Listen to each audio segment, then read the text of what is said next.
छोटे से गांव में एक बकरी रहती थी जिसका नाम गुड़िया था।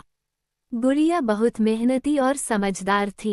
वो रोज सुबह सुबह जंगल में जाती, ताज़ा हरी घास खाती और शाम होते ही वापस गांव आ जाती। वो अकेली रहती थी, लेकिन उसके दिल में बड़ा साहस था। गांव के सभी जानवर गुड़िया को उसकी मेहनत और समझदारी के लिए बहुत पसंद करते थे। एक दिन जब गुड़िया जंगल में घास चर रही थी, उसने देखा कि एक भूखा शेर धीरे धीरे उसकी तरफ बढ़ रहा है। शेर बहुत बड़ा और खतरनाक था और गुड़िया के पास भागने का भी कोई रास्ता नहीं था। शेर ने गुर्राते हुए कहा, मैं तुम्हें खा जाऊंगा, तैयार हो जाओ।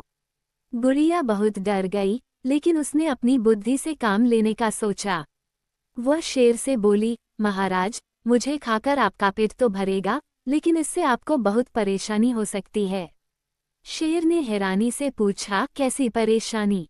गुड़िया ने जवाब दिया, मैं इस जंगल की सबसे तेज दौड़ने वाली बकरी हूँ, और अगर आप मुझे खा लेंगे तो आपकी रफ्तार भी धीमी हो जाएगी। फिर आप और शिकार नहीं कर पाएंगे। अगर आप मुझे छोड़ दें तो मैं आपको ऐसे शिकार की तरफ ले जा सकती हूँ जिसे खाकर आपका पेट अच्छे से भर जाएगा। शेर को ये सुनकर आश्चर्य हुआ और उसने सोचा कि गुड़िया की बात में शायद कुछ सच्चाई हो। उसने कहा, ठीक है, मैं तुम्हें छोड़ देता हूँ, लेकिन अगर तुम मुझे धोखा दोगी तो मैं तुम्हें जरूर खा जाऊंगा। गुड़िया ने हिम्मत से कहा, आप मुझ पर भरोसा कर सकते हैं। फिर वह शेर को जंगल के एक दूसरे रास्ते पर ले गई, जहां बहुत से जानवर थे। शेर उन जानवरों को देखकर उनकी तरफ दौड़ा और गुड़िया मौका देखकर चुपचाप वहां से भाग निकली। गुड़िया की बुद्धिमानी और साहस से उसकी जान बच गई।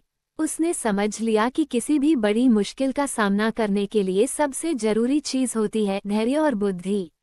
गांव लौटकर उसने अपनी कहानी बाकी जानवरों को सुनाई और सबने उसकी प्रशंसा की। इस घटना के बाद गुड़िया और अभी बहादुर बन गई और उसने सीख लिया कि डर के समय भी दिमाग का सही उपयोग करने से हम किसी भी समस्या से बाहर निकल सकते हैं। कहानी से शिक्षा, सूझबूझ और हिम्मत से हम बड़ी से बड़ी मुसीबत को भी हल कर सकते हैं।